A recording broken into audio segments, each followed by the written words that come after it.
Mas agora, vamos conversar com o pessoal de casa? Faladinho. E agora eu quero ver se você de casa vai ficar atento, hein? Porque assim, consórcio e financiamento são duas formas comuns de adquirir alguns bens, como imóveis, por exemplo, veículos, mas cada um tem as suas vantagens e desvantagens. E aí vem a pergunta: quanto tempo você está disposto a esperar pelo seu sonho? Pois é, né, Abi? Quando a gente fala disso, é sempre bom lembrar que a gente não está falando só de dinheiro, de conquistar, comprar coisas. Muitas vezes são sonhos das pessoas mesmo. E aí pagar menos e esperar um longo período ou pagar mais e ter o bem em mãos quase que de maneira imediata é uma dúvida recorrente nessa hora, viu? O fator determinante, por exemplo, pode ser a urgência, a sua necessidade. Mas aí a gente precisa ficar esperto, né? Para não se precipitar e acabar escolhendo aquela opção errada e que não vai favorecer as nossas finanças. Que de repente não vai favorecer a finança. Por isso, agora o Viva Tarde tira todas as suas dúvidas a respeito das modalidades de crédito para você compra alguma coisa de valor mais alto, como se for a casa, o carro, e a gente vai decidir entre consórcio e financiamento. E quem nos explica o assunto é o gestor financeiro Rodrigo Costa. Seja muito bem-vindo, à nossa casa. Obrigada. De volta, né? De volta. Rodrigo, prazer, viu? Seja bem-vindo. Bom Seja bem-vindo. Prazer é meu de estar aqui de novo. Cada vez mais bonita, né, Bia? Obrigada. Como diz o pessoal, bons olhos, né? Não estão mentindo, Não né? estão mentindo, de fato. Obrigada, obrigada.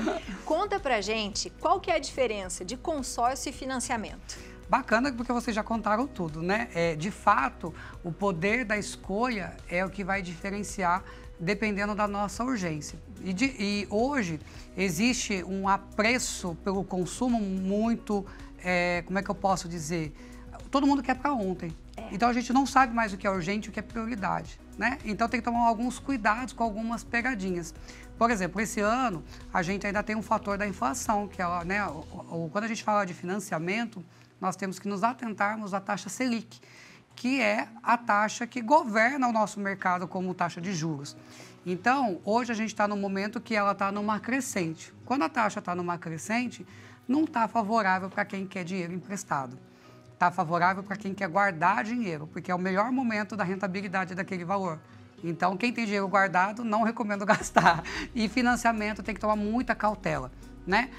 Eu sempre gosto de trazer qual é a necessidade, de fato, de ter aquele imóvel. Esse ano, a gente, com as taxas altas, a gente só recomenda se a pessoa, de fato, tem uma previsibilidade de quitar antes, né? Se ela vai conseguir, de repente, quem é CLT, ter o FGTS para estar amortizando, porque ela não vai pegar num bom momento. O ano que vem já tem tendência de melhora, né? Até porque ela vai bater no teto, mas esse ano, de fato, se puder esperar, o consórcio acaba sendo uma excelente opção. Até porque consórcio não tem taxa de juros, né? Só tem a taxa de administração. Explica para o pessoal de casa o que é a taxa Selic, Ron. Legal. A taxa Selic é uma taxa que é definida pelo cupom, que rege os juros que, tanto conta corrente quanto inflação, acaba provocando uma mudança no cenário econômico do país como um todo. Então, basicamente, quando a pessoa fala assim, a inflação está alta, né? Na verdade, quando a gente vai lá mesmo, é a Selic que está influenciando todos esses fatores.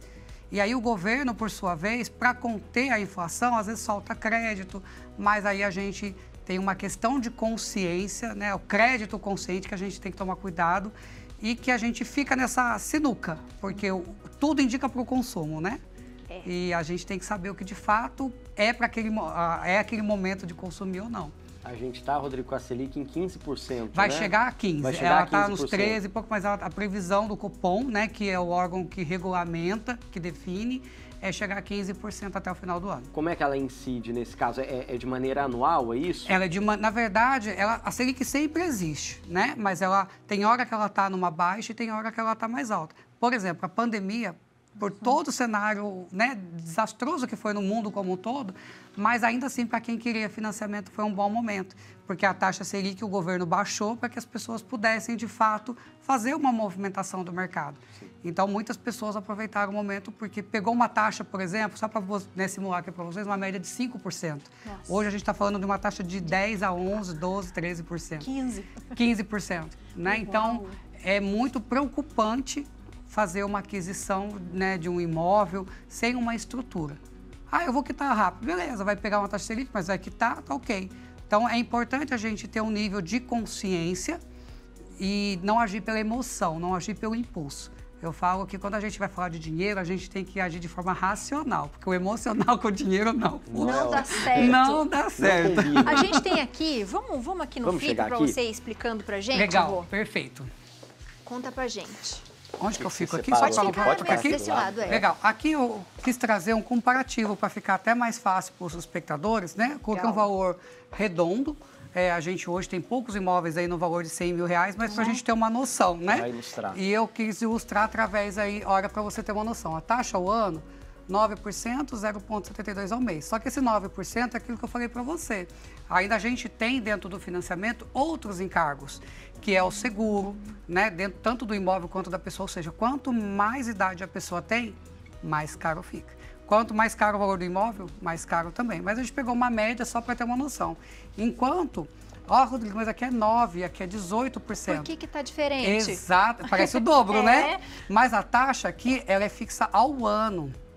Então, a gente não paga juros, como eu disse no começo. Sim. E a taxa de administração, eu gosto muito de trazer para os telespectadores aquele exemplo de faculdade, quando você está se formar e tem aquela turminha e tem alguém que está cuidando da tesouraria. Então, a taxa de administração é justamente para isso. E aí, quando a gente vai para a prestação, olha a prestação que dá aqui, R$ 806 e aqui R$ 327. Só que aqui eu tenho um detalhe, eu não tenho o bem. Né? Porque o consórcio, ele é um dinheiro que eu estou investindo. Sim. Né? Então, eu vou ter a contemplação, mas eu tenho um prazo que eu posso aguardar. Rodrigo, qual é o prazo da contemplação? Eu não gosto de dar porque o cenário ele vai mudando, então também muda o perfil comportamental de quem está dentro do grupo daquela cota. Né? Então, isso é fundamental. Eu falo que o consórcio é para quem quer investir. Porque aí você não tem pressa. Quando a gente não tem pressa, a gente consegue esperar o momento certo, porque o consórcio, não necessariamente, inclusive, eu posso comprar uma casa. Eu posso pegar uma carta de uma casa e eu posso, inclusive, fazer dinheiro com essa carta de consórcio. Fui contemplada. Achei que não é o momento ideal. Eu posso vender essa carta. Eu posso vender essa carta e ganhar dinheiro.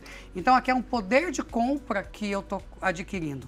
Dinheiro na mão, né? É dinheiro na mão. E dinheiro na mão você tem poder de negociação. E em relação ao dinheiro na mão também, Rodrigo, uma dúvida que as pessoas costumam ter é em relação a recuperar esse dinheiro, por exemplo, se eu quiser desistir do consórcio. Então, às vezes a pessoa pensa, poxa, eu vou entrar, mas a minha vida mudou. Nesse momento eu estou podendo fazer esse investimento. Daqui um ano eu não fui contemplado, teve uma mudança na minha vida, eu não consigo mais arcar com esse compromisso. Ela perde esse dinheiro que já foi investido? Isso é importante trazer, tá? Não existe perda.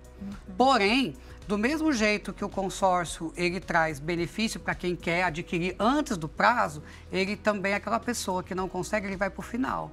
Então, ele para de pagar, ele perde a chance de ser contemplado, porque ele está inadimplente, ele só vai recuperar depois que o grupo acabar. Então ele vai ser o último da fila. Vai ter que esperar para receber. Vai ter que esperar para receber, mas que ele perde o dinheiro, isso é uma mentira. Até porque o dinheiro que está lá também, ele está tendo uma correção, que é a correção da TR. Então ele não está de tudo perdendo. Na verdade, não é nem TR, desculpa, falando, é o INCC. TR é aqui no financiamento, quando a gente pega a modalidade. Então, por isso que eu falo do perfil, né? Será que, de fato, eu tenho urgência? Será que eu não consigo esperar até o ano que vem para comprar o imóvel? Porque, de fato, hoje a gente está sofrendo essa situação com o mercado. Não é o momento, né? Não é o momento para fazer o financiamento. Aí eu quis fazer uma outra anotação também para trazer a diferença, né? A característica. Isso é legal para a pessoa entender. Então, olha, as menininhas colocaram uma letra bem bonitinha, porque a minha letra não é assim. Eu ia elogiar. Não é minha letra. Que letra? Vou ser claro aqui. Juros, né? Então, o consórcio, ele não tem juros, ele só tem a taxa. E aqui a gente tem os juros, né? Taxa de administração e fundo de reserva. Esse fundo de reserva é justamente as pessoas pagando por aquele que pode dar uma inadimplência, tá? Tem um consórcio que ainda não tem. E aqui só a taxa de abertura, que na verdade a gente acaba não pagando, porque o banco, a pessoa já é correntista e tal, então não tem, né? Só após a contemplação, e aqui é imediato, né? E aqui é onde eu falo, será que vale a pena? Ah, Rodrigo, eu moro de aluguel. Ok, porque o que você pagaria de aluguel, você vai pagar uma prestação, então faz sentido, né? Mas eu sempre gosto de trazer, porque é umas estratégias que eu falo até no meu livro, até mostrar o livro ali depois, que é o livro que eu escrevi, que inclusive lancei aqui, né? Falando sobre a diferença do consórcio e do financiamento, para quem quiser. Aqui é disciplina. Por isso que eu falo que consórcio é comportamento. Né? Porque é ruim quando as pessoas têm uma noção de estar guardando dinheiro e não estar tendo não tô vendo não chegar, tô vendo né? para onde está indo. Né? Mas a disciplina faz toda a diferença na mão de quem tem poucos recursos e de quem tem muitos recursos. Porque investir, a gente tem que ter estômago. Né? Então, a gente sabe que não é para agora. Aqui, risco de inadimplência. Aqui, somente após a contemplação. Porque enquanto eu estou pagando o consórcio, eu não fui contemplado, o dinheiro é meu. Eu só estou pagando alguém para administrar, mas o dinheiro é meu. Então, eu não tenho um bem alienado, não tem problema. Já aqui no financiamento, é óbvio que o banco pode tomar o meu imóvel se eu não conseguir pagar. Né? A flexibilidade aqui, o prazo, acho que isso é errado, o prazo é fixo, tá? E aqui ela pode fazer a quitação antecipada. E aí tem um porém. Se eu pretendo quitar antecipado, não vale a pena o consórcio. Porque a taxa de administração eu pago durante todo o período. Então, se eu pagar antes, eu paguei alguma coisa que eu não vou ter essa reversão. Já o financiamento, se eu tenho a pretensão de quitar antes, vai fazer sentido, porque os juros que foi cobrado, ele não vai ser cobrado, porque eu só vou pagar do período. Você Exato. antecipar. Por isso que toda a conversa sobre falar de patrimônio, de um financiamento de longo prazo, não dá para ser do dia para a noite. Né? Não vou ali na padaria comprar um pão, não vou numa loja do shopping e comprar uma roupa. Eu tenho que entender, de fato, qual é o meu comportamento que vai ser daqui para frente, se eu pretendo, se eu tenho essa possibilidade de amortizar. Porque se eu tiver a possibilidade de amortizar, por mais que eu pegue uma taxa de juros mais alta, eu ainda vou sair lá no longo prazo, eu vou ganhar. Né? Diferente do consórcio, que aí eu assumo. Eu falo que o consórcio, ele é muito legal justamente por isso. Eu já tenho um imóvel, eu quero investir numa casa da praia. Então, eu vou pagando ali, sem pressa, para carro, a mesma coisa, né? As pessoas trocam de carro de 2 anos. Então, é um período aceitável para uma contemplação. Então, é uma forma de você sair dos juros que o mercado cobra. Né? Mas é sempre importante. Toda atitude que me envolve, né, com gasto, eu tenho que entender um pouquinho de como está a Selic, de como é que está sendo o comportamento aí, né, do financiamento dentro do país. Senão, eu posso tomar uma decisão errada. Por mais que possa ser boa, né? Mas no momento não é oportuno. Boa, vamos assistir junto, porque tem uma pessoa que trouxe pra gente, ela acho que investiu. A gente quer saber um pouquinho mais. Vamos lá. É aqui mesmo que eu fico? Pode voltar aqui no sofá. Eu financiei a minha casa. Na época, né, que eu tinha marcado o casamento, meu tio estava construindo a casa dele e ia desocupar a casa que ele morava, que era no fundo da casa da minha avó. Então, ele ia mudar para a casa dele e eu ia morar nos fundos da casa da minha avó. A gente já tinha um terreno, então a gente resolveu marcar o casamento e depois que a gente já tivesse casado por conta da conta mesmo do casamento, né, dos gastos, aí depois a gente ia construindo a nossa casa aos poucos. Porém, um ano antes do meu casamento, meu tio se separou da mulher dele e não tinha ainda finalizado a construção, né, da casa dele. E aí a gente não achou justo, eu falei pro meu marido, não dá, vamos precisar procurar outro lugar pra gente ficar. Então aí a gente foi atrás do financiamento. Aí a gente conseguiu o financiamento, conseguimos encontrar uma casa que a gente mora até hoje e que a gente já conseguiu pagar, né? Era uma conta gigantesca, 20 anos, mas a gente conseguiu pagar em 10. E foi a melhor decisão que eu fiz na época. Que legal, que bacana, exatamente tá vendo? isso, Exatamente, né? Veio para enfatizar. Então, é legal quando a gente... parece que ela é bem planejada, né? Então, isso é fundamental, porque o imóvel também tem uma outra situação. Depois que você está morando nele, qualquer reforma que você faz, você só está valorizando o imóvel. Então, você não perde, né? Então, diferente de um aluguel, que se você reformar, às vezes você não consegue combinar ali com quem está alocando. Então, o financiamento, ele passa... E no caso dela, o financiamento, ela realmente precisava. Talvez não desse para esperar mesmo, né? Ser contemplado, exatamente. Né? Então, eu acho que o primeiro imóvel, na maioria das vezes, vai ser através de financiamento, porque a gente não tem essa cultura também, né, de se organizar. Tem gente que fala sempre, Rodrigo, eu só guardo dinheiro quando eu pago boleto.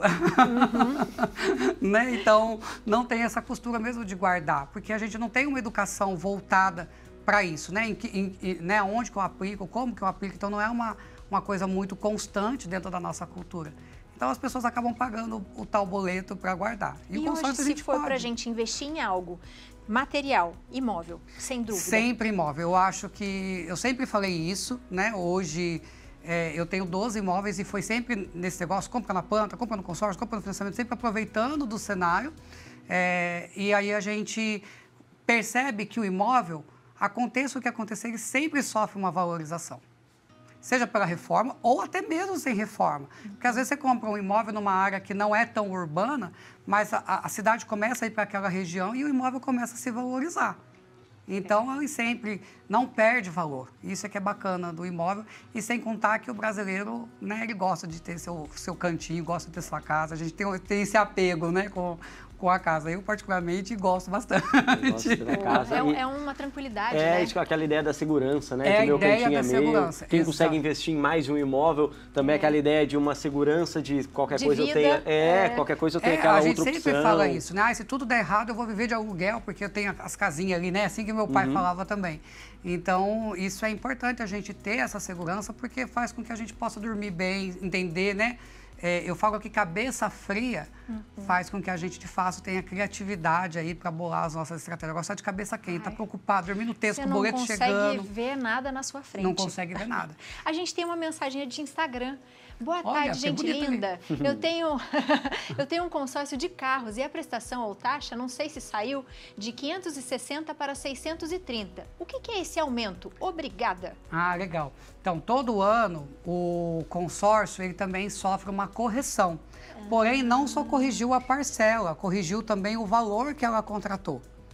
Por quê? Vamos pensar que então ela pegou... aumentou o valor do carro também. Aumentou o valor do bem. Porque vamos pensar que o ano passado, quando ela contratou, ela pegou um carro lá, ela sinalizou que ela queria um carro de 2024. Já perdeu o valor, porque então ele atualiza de acordo com o seu bem. Então fica tranquila que está sendo atualizado os dois.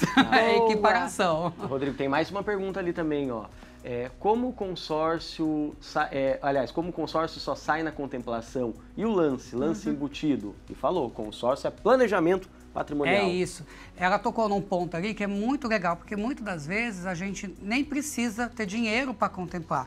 Porque geralmente, quando a gente faz um consórcio, você precisa ter um capital para poder concorrer ali à vaga e conseguir aquela cota. Sim. Só que no lance embutido, vamos pensar que eu quero uma carta ali de 100 mil.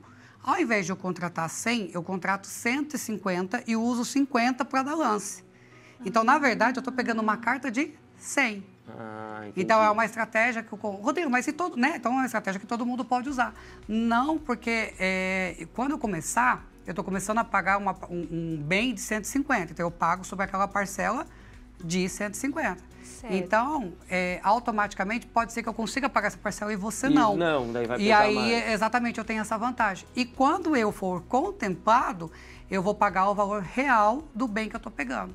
Então, é uma sacada muito legal. O investidor faz bastante isso, porque é uma forma de você adquirir um bem sem descapitalizar. Ou descapitaliza com valor menor, né? Eu não preciso dar os 50 mil. Às vezes eu dou um pouco do lance embutido e dou mais uma parte de dinheiro. Eu já começo a ganhar na frente. Gente, tem pano pra manga. Gente, estratégia. Eu falo que consórcio é assim, é vida. Eu já peguei consórcio e já vendi. Né? Então, eu já peguei consórcio, já adquiri o bem. Então, quando você conhece um pouco do consórcio, ele te dá uma flexibilidade, lembrando que consórcio virou, inclusive, um plano de carreira. As pessoas compram carta de consórcio para vender depois. Hoje está muito na moda, justamente porque, com a taxa de juros alta, o consórcio começou a ter mais destaque. Então, isso é legal da gente fazer essas estratégias. Eu já comprei carta de crédito, já vendi, então eu sempre estou dentro desse mercado, tudo de acordo com o cenário. O cenário vai indicando, a gente vai fazendo. Pô, maravilhoso. Obrigada por explanar, deixar nossa cabeça fervilhando de ideias aqui. Seja sempre bem-vindo para Eu que agradeço, para mim é muito bom estar aqui, né, trazendo aí essas dicas aí valiosas aí, né, torcer para que os espectadores façam aí a sua aquisição, porque a casa, de fato, é um sonho, mas tem que ser sonho, não um pesadelo. Exatamente. Né? Obrigadão, sem planejamento viu? Pode virar pesadelo. Pois é. Seja sempre bem-vindo à nossa casa. O pessoal de casa acompanhou também, contato na tela, para quem quiser saber adquirir mais, o livro. Tirar dúvidas. É verdade, tem o livro. Que está aqui ao lado, então você só procurar o Rodrigo lá nas redes sociais, combinado?